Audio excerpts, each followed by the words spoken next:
इस दुनिया में अगर कोई सच में भक्ति, ज्ञान और कर्म इन तीनों मार्गों पर लगातार बढ़ रहे हैं तो वह इस विश्व के साइंटिस्ट। उनके विज्ञान के प्रति अटूट भक्ति, ज्ञान प्राप्ति की जिज्ञासा और सांसारिक बंधनों से मुक्ति उन्हें किसी योगी से कम नहीं बनाती। मनुष्य सदियों से सब कुछ जानना चाह रहा है। सदियों पहले जब टेक्नोलॉजी नहीं थी तो मनुष्य ने इमेजिनेशन, लॉजिक और फिलॉसफी का प्रयोग किया, जिसने आगे चलकर धर्म का रूप धारण कर लिया। अब धर्म की जड़ों में तो क्यूरियोसिटी ही थी, अपने अस्तित्व को समझने की। पर सदियों बाद आज धर्म की कुछ टहनियां अंधविश्वास, पाखंड और सांप्रदायिकता की तरफ झुक गई हैं। ऐसे में विज्ञान ही वो आरी है जिससे इन टहनियों को काट छांट कर धर्म की दूसरी टहनियों को बचाया जा सकता है, जो सच में हमें अपने अस्तित्व के कारण की ओर ले जाती हैं। वैज्ञानिक प्रगति की ही बदौलत आज हम अपने सनातन मूल ग्रंथों को जब पढ़ते हैं तो और भी हम गहराई में उतरकर देख पाते हैं कि कहीं न कहीं हमारे पूर्वज आज से हजारों वर्षों पहले भी ऐसी ही एडवांस इमेजिनेशन रखते थे। हम कहने को ये भी कह सकते हैं कि सिर्फ इमेजिनेशन ही तो थी, सोचने में कौन सी बड़ी बात है और ग्रंथों में कौन से मैथमेटिकल प्रूफ्स ही अवेलेबल हैं। लेकिन आज से हजारों वर्षों पूर्व मल्टीवर्स और टाइम डायलेशन जैसी बातों की कल्पना करना मात्र भी अपने आप में उतनी ही रेवोल्यूशनरी बात रही होगी जितनी आज बिग बैंग थ्योरी है। जब बाकी दुनिया ये सोच रही थी कि पूरा ब्रह्मांड 4 से 5,000 साल पहले बना होगा, उस समय हमारे विद्वान ऋषि इन्फिनिटी और शून्य के कॉन्सेप्ट से खेल रहे थे। नमस्ते दोस्तों, आप सभी का हाइपर क्वेस्ट के एपिसोड नंबर 52 में स्वागत है। दोस्तों, आज के एपिसोड में हम लोग एक बहुत ही मिस्टीरियस और इंटरेस्टिंग चरित्र काकभूषुंडी जी के बारे में बात करेंगे और ये भी जानेंगे कि कैसे उनकी कथाओं के माध्यम से हमारे पूर्वजों ने ऐसी ऐसी बातें हमें बताई हैं जो आज हम विज्ञान की बदौलत और भी अच्छे से समझ पा रहे हैं। तो दोस्तों, बिना किसी विलंब के आज के विश्लेषण को प्रारंभ करते हैं।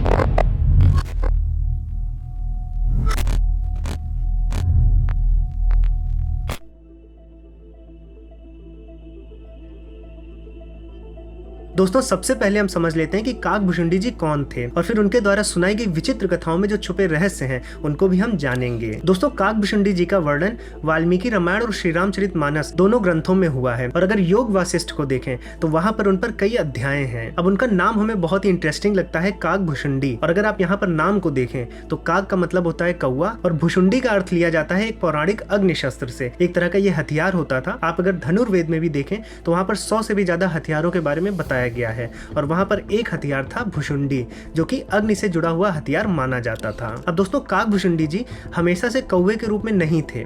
उनका कौवे के रूप में बनना और फिर उसी रूप में बने रहना, इसके पीछे एक कथा है और उस कथा को सबसे पहले हम जान लेते हैं। साथियों, काकभूषुंडी जी भगवान शिव के अनन्य भक्त थे। वो शिव भक्ति में ही लीन रहते थे और उनको अन्य किसी देवता में कोई आसक्ति नहीं थी और इसी तरह से वो दैनिक रूप से शिव भक्ति में लगे रहते थे। एक दिन जब उनके गुरु का आगमन हुआ तो वो शिव उपासना के समय अपने गुरु का अभिवादन करना भूल गए और इस बात से शिव जी क्रुद्ध हो गए, क्योंकि शिव जी बताना चाहते थे कि जो गुरु का स्थल है, जो गुरु का सम्मान है, वो एक भगवान की तरह होता है। आप कितनी भी पूजा पाठ करें लेकिन गुरु का सम्मान हमेशा होना चाहिए। तो इस वजह से शिव जी क्रुद्ध होकर काकभूषुंडी जी को एक श्राप दे देते हैं। श्राप के अनुसार काकभूषुंडी जी को अगले 1000 जन्म पशु योनि में जीने थे। इस श्राप को सुनने के बाद जो काकभूषुंडी जी के गुरु थे उन्होंने शिव जी से बहुत विनती की, प्रार्थना की कि ये श्राप को वो वापस ले लें, लेकिन शिव जी अब श्राप को वापस नहीं ले सकते थे। लेकिन काकभूषुंडी जी के गुरु की प्रार्थना को देखते हुए उन्होंने बोला कि जरूर 1000 जन्म तक ये पशु योनि में जिएंगे, लेकिन 1000 जन्म के बाद ये मनुष्य योनि में एक विद्वान पुरुष बनेंगे और भगवान राम की भक्ति को प्राप्त करेंगे। अब 1000 जन्मों को पशु योनि में जीने के बाद जब काकभूषुंडी जी एक ब्राह्मण रूप में पैदा होते हैं तो अलग अलग तरह के प्रवचनों में जाया करते थे। तो एक प्रवचन चल रहा था लोमश ऋषि का। वहां पर वो समझा रहे थे कि कैसे निर्गुण भक्ति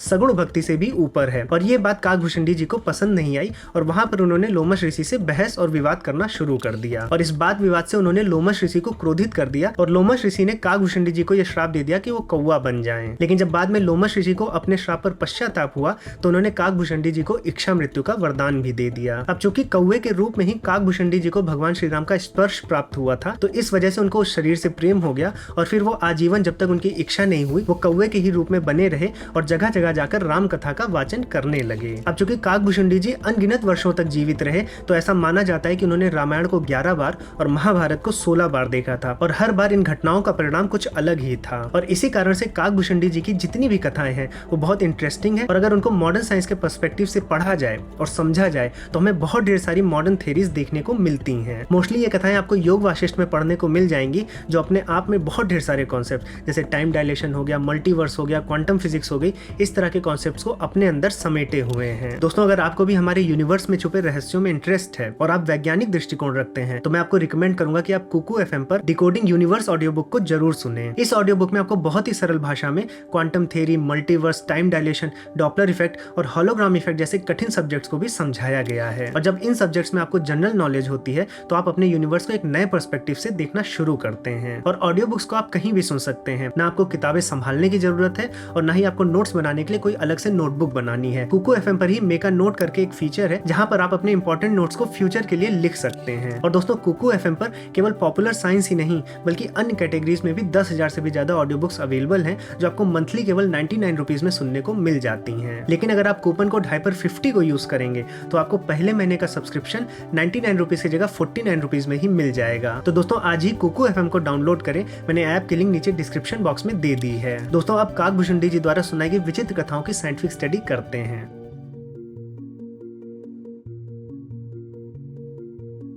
दोस्तों, योग वासिष्ठ ग्रंथ के निर्वाण प्रकरण के उत्तरार्ध में 13वें सर्ग में एक कथा बताई गई है जहां पर काकभूषुंडी जी एक विद्याधर नामक व्यक्ति को इंद्र की एक कथा सुना रहे हैं। अगर आपके पास गीता प्रेस प्रकाशन की योग वासिष्ठ है तो आप उसमें 463 पेज नंबर पर इस कथा को पढ़ सकते हैं। इस कथा में हमारे यूनिवर्स से रिलेटेड बहुत ढेर सारी इंटरेस्टिंग चीजें दी गई हैं। जैसे कि यहाँ पर बताया गया है कि जब इंद्र असुरों से परास्त होने के बाद एक नए लोक में चले जाते हैं तो वहां पर समय बहुत अलग तरह से व्यवहार करता है। और अगर यही बात हम 100-150 साल पहले या फिर आइंस्टाइन जी के थ्योरी ऑफ रिलेटिविटी देने से पहले पढ़ते तो हम समझ ही ना पाते। और ऐसी बहुत ढेर सारी चीजें इस कथा में हैं। तो चलिए शुरू से प्रारंभ करते हैं। दोस्तों, इस कथा के प्रारंभ में ही 6ठे श्लोक में काकभूषुंडी जी हमारे ब्रह्मांड के विषय में एक बहुत रुचिकर बात कहते हैं। वो वहां पर कहते हैं कि कभी कहीं किसी एक कल्प वृक्ष में सब तरह की कल्पनाओं के आधारभूत माया सबल ब्रह्म में युग की संधि रूप शाखा में ब्रह्मांड रूपी गूलर का फूल प्रकट हुआ। और अब इस लाइन का एक एक शब्द बहुत महत्वपूर्ण है। हम एक एक शब्द पर चलेंगे और वहां से समझने की कोशिश करेंगे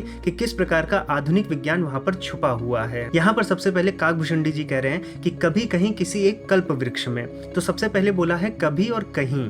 तो कभी कहीं इस बात का प्रमाण है कि हमें नहीं पता है कि वो कौन सा समय था या फिर वो कौन सी जगह थी जहां पर ये ब्रह्मांड उत्पन्न हुआ। अब इससे ये मतलब नहीं है कि हमें ज्ञान नहीं हो सकता। हमें ज्ञान हो सकता है कि कहां पर ब्रह्मांड उत्पन्न हुआ या किस समय हुआ। लेकिन चूंकि समय और स्पेस यानी टाइम और स्पेस एब्सोल्यूट नहीं है, ये फ्रेम ऑफ रेफरेंस पर डिपेंड करते हैं। इसलिए काकभूषुंडी जी यहाँ पर पहले ही बोल दे रहे हैं कि कभी और कहीं ये फ्रेम ऑफ रेफरेंस पर डिपेंड करेगा। जैसे कि अगर आप क्लासिकल फिजिक्स से मॉडर्न फिजिक्स की जर्नी देखें तो सबसे पहले न्यूटन ने यह प्रूव किया कि हमारा जो स्पेस है वो एब्सोल्यूट नहीं है। मतलब हमें कोई ना कोई फ्रेम ऑफ रेफरेंस चाहिए रहेगा जिससे हम किसी चीज को मार्क कर पाए, यानी हर चीज रिलेटिव है। लेकिन अभी भी न्यूटन समय को एब्सोल्यूट मानते थे। वो ये मानते थे कि समय पूरे यूनिवर्स में एक तरह से ही चलता है। इस बात को बाद में आइंस्टाइन जी ने तोड़ा जब उन्होंने थ्योरी ऑफ रिलेटिविटी की बात की और वहां पर प्रकाश की चाल पूरे यूनिवर्स में कांस्टेंट बनी रहती है।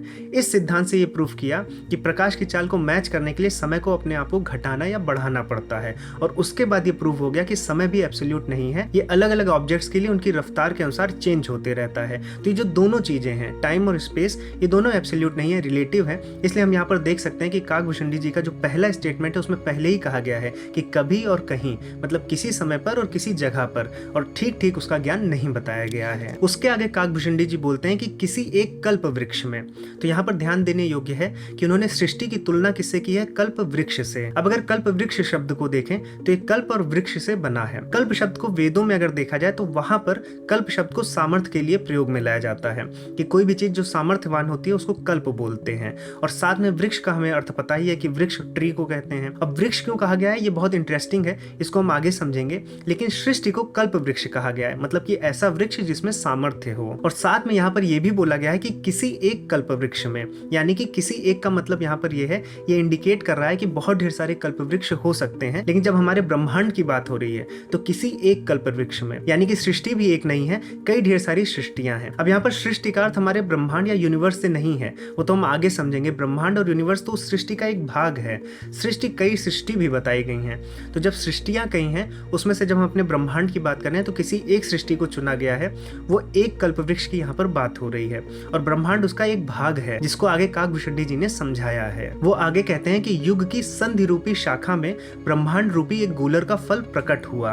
अब यहाँ पर बहुत ढेर सारे शब्द हैं, उनको हम अच्छे से समझेंगे। सबसे पहले उन्होंने बोला कि युग की संधि रूपी शाखा में, तो ये जो कल्प वृक्ष का यहाँ पर इमेजिनेशन हुआ है उसकी एक एक शाखा को युग से कंपेयर शेयर किया गया है। युग क्या है? युग हम टाइमलाइन को कह सकते हैं। तो एक एक शाखा एक टाइमलाइन है और इन ढेर सारी शाखाओं में किसी एक शाखा पर एक गूलर के समान, गूलर के फल के समान ब्रह्मांड उत्पन्न हुआ। अब इससे बहुत ढेर सारी इंसाइट्स हमें मिल रही हैं। पहला तो हमें ये पता चल रहा है कि ब्रह्मांड एक फल की तरह उत्पन्न हुआ है और दूसरा ये कि ब्रह्मांड जो है वो एक गूलर के समान फल है। और कोई फल क्यों नहीं ले लिया? सेब नहीं ले लिए, आम नहीं ले लिए, गूलर ही क्यों लिया? तो अगर आप गूलर के फल को देखेंगे तो ऑलमोस्ट एक परफेक्ट स्फेयर होता है। और आप अगर ब्रह्मांड की स्टडी करें, जैसा कि हमारे साइंटिस्ट करते रहते हैं, तो उन्होंने पाया है कि जो हमारे ब्रह्मांड का कॉस्मिक माइक्रोवेव बैकग्राउंड रेडिएशन जो है वो चारों तरफ से होमोजीनियस है। अब ये CMB क्या है? Cosmic microwave background radiation. ये वो एनर्जी है, रेडिएशन है जो बिग बैंग के बाद बची रह गई और अभी भी हमारे चारों ओर फैल रही है। अगर आपको याद हो, हम जब टीवी यूज करते थे एंटीना वाली, तब जब आप चैनल्स को बदलते थे तो बीच में एक स्टैटिक स्क्रीन आती थी। तो जो पैटर्न है वो एक तरह से CMB का पैटर्न ही है। हमें वो रेडिएशन आज तक मिल रही है और जब इसकी स्टडी की गई और इसको प्लॉट किया गया तो ये पाया गया कि ऑलमोस्ट होमोजेनस है। इसका मतलब है कि ब्रह्मांड चारों तरफ से एक ही जैसा दिखने वाला है और इसीलिए आज देखिए जो हमारा ऑब्जर्वेबल यूनिवर्स है वो चारों तरफ से सेम ही है। हम जितना भी खोज पाए हैं वो चारों दिशाओं में सेम है, इसलिए उसको हम एक परफेक्ट स्फीयर मानते हैं जिसकी रेडियस 46.5 बिलियन लाइट ईयर्स है। और अगर आप गूलर का फल भी देखेंगे तो एक ऑलमोस्ट परफेक्ट स्फीयर की तरह दिखता है। दूसरा, ब्रह्मांड को फल बोलना इस बात का भी संकेत है कि ब्रह्मांड अकेला नहीं है।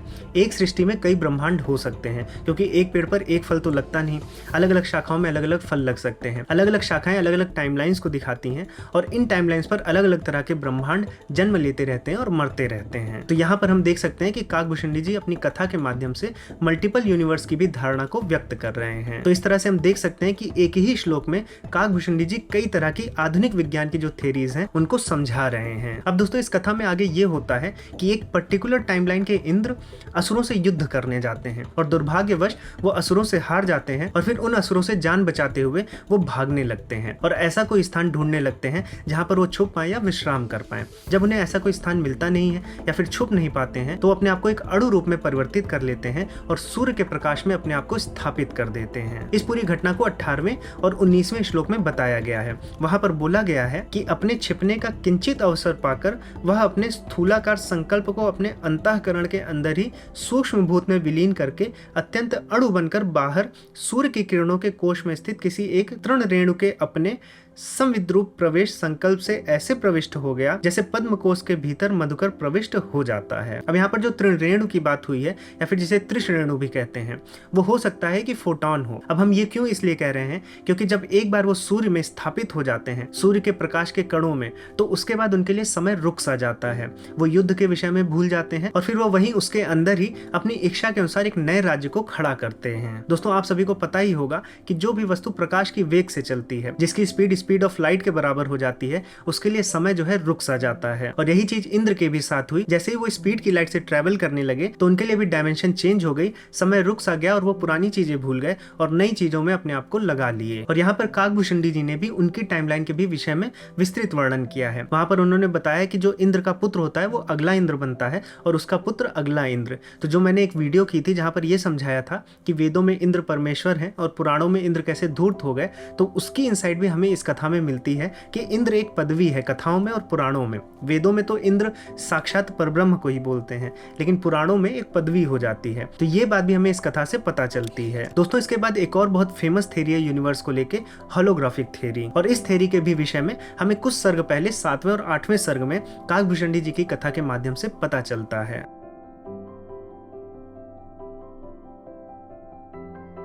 दोस्तों मिस्टर लियोनार्ड सस्किंड, जो कि अमेरिका के जाने माने क्वांटम फिजिसिस्ट हैं और प्रोफेसर हैं, उन्होंने अपनी स्टडी के अनुसार ये बताया है कि हमारी 3 डायमेंशनल ये एग्जिस्टेंस जो गैलेक्सीज, तारों, ग्रहों, बिल्डिंग्स, पत्थरों और लोगों आदि से भरी पड़ी है, ये बस एक होलोग्राम है जो कहीं दूर स्थित 2D सरफेस पर हुई एक कोडिंग से पैदा हो रहा है। और साथियों कुछ ऐसा ही ज्ञान काकभूषणी जी भी विद्याधर को 8वें सर्ग में दे रहे हैं। वो वहां पर विद्याधर को बताते हैं कि जिस कल्प वृक्ष की मैंने बात की है, जिस सृष्टि की बात की है, वो बस प्रतीयमान है। वो एक अहंकार रूपी बीज से प्रकाशित होता हुआ प्रतीत हो रहा है, उसमें सत्य जैसा कुछ भी नहीं है। और अगर हम चाहें तो इसको अपने ज्ञान से समाप्त कर सकते हैं। और उसी के एक पिछले सर्ग में 7वें सर्ग में काकभूषणी जी ने इस सृष्टि को, जो कि प्रतीत हो रही है, दृश्य प्रपंच बोला है। इसीलिए हमने यहाँ पर इसको प्रकाशित होता हुआ बताया है। वहां पर वो 9वें श्लोक में बताते हैं कि जैसे मृत तृष्णावश रेगिस्तान में जल दिखने पर भी वहां वास्तव में जल नहीं होता, उसी प्रकार सारा विश्व अवस्तु रूप होने के कारण सत रूप होने से भी असत ही है। तो एक एक प्रकार से देखा जाए जिस कल्प वृक्ष की हमने बात की है तो एक होलोग्राम ही है जिसकी कोडिंग उस अहंकार रूपी बीज में फीड थी। दोस्तों अब यहाँ पर बहुत से लोगों के मन में ये भी आ सकता है कि चूंकि काकभूषुंडी जी कौवे के रूप में थे, एक पक्षी के रूप में थे, इसलिए उस पूरी दुनिया को वो एक वृक्ष की तरह देख रहे थे और इसीलिए उन्होंने वृक्ष के रूप में सृष्टि को समझाया है। यहाँ पर मल्टीवर्स जैसा कुछ भी नहीं है। लेकिन दोस्तों अगर हम देखें तो ये जो थ्योरी है वृक्ष रूपी, ये वेद सम्मत है। ये थ्योरी वेदों से आई है। ऋग्वेद के प्रथम मंडल के 164वें सूक्त के 20वें मंत्र में ये जो पूरी की पूरी सृष्टि है इसको वृक्ष रूप में ही प्रस्तुत किया गया है। तो यहाँ पर हमें एक बात समझ में आती है कि ये सब ज्ञान भले हमें काकभूषुंडी जी की कथाओं से मिल रहा हो, लेकिन ये ज्ञान उतरा है वेदों से ही। वेद ही हैं जो हिंदू दर्शनों को जन्म दिए हैं और ये हिंदू दर्शन ही हैं जो हमारे यूनिवर्स के विषय में इस तरह की इंसाइट्स हमें देते हैं। पर दुख की बात यह है कि आज योग वासिष्ठ जैसे ग्रंथ हार्डली कोई हिंदू जानता होगा। हिंदू दर्शनों के नाम भी ढंग से नहीं पता होंगे। इसलिए हमारा मिशन है कि हम हिंदू दर्शनों को फिर से रिवाइव करें। आप ऑनलाइन हमारे साथ जुड़कर वीडियो के माध्यम से हिंदू दर्शनों को पढ़ सकते हैं। हमने अलग से समय निकालकर अपने शिक्षणम ऐप पर बहुत ढेर सारे हिंदू दर्शनों पर कोर्स लॉन्च किए हैं। अगर आपको एक बार हिंदू दर्शनों का ज्ञान हो जाता है तो आपको कठिन से कठिन प्रश्नों का उत्तर देने में एक सहायता मिलेगी। और हमने हर एक कोर्स के साथ फ्री डेमो वीडियोस, नोट्स और क्विजेस भी दी हैं जिससे आप और भी अच्छे से हमारे दर्शनों को गहराई में समझ पाएं। दोस्तों मैंने शिक्षणम ऐप की लिंक नीचे डिस्क्रिप्शन बॉक्स में दी है, आप वहां से भी डाउनलोड कर सकते हैं या फिर गूगल प्ले स्टोर पर जाकर शिक्षणम ऐप को डायरेक्ट डाउनलोड कर सकते हैं। और अगर आप iOS चलाते हैं, एंड्रॉइड नहीं चलाते हैं, तो आप अभी वेबसाइट से पढ़ सकते हैं। हम iOS पर भी शीघ्र ही ऐप डेवलप करेंगे। और दोस्तों कुकू FM पर डिकोडिंग यूनिवर्स ऑडियो बुक को जरूर सुने। इस ऑडियो बुक में बहुत ढेर सारी मॉडर्न थ्योरीज पर एक सरल भाषा में आपको ज्ञान उपलब्ध कराया गया है। और दोस्तों अगर आपको ये वीडियो पसंद आई है तो लाइक बटन पर जरूर क्लिक करें और अपने परिवारजनों और दोस्तों में जरूर साझा करें। और दोस्तों अगर आपने चैनल को सब्सक्राइब नहीं किया है तो चैनल को भी सब्सक्राइब कर लें। अब मैं दूंगा इस वीडियो को यहीं पर विराम। अब मैं मिलूंगा एक नए टॉपिक के साथ नई वीडियो में। तब तक के लिए जय श्री राम।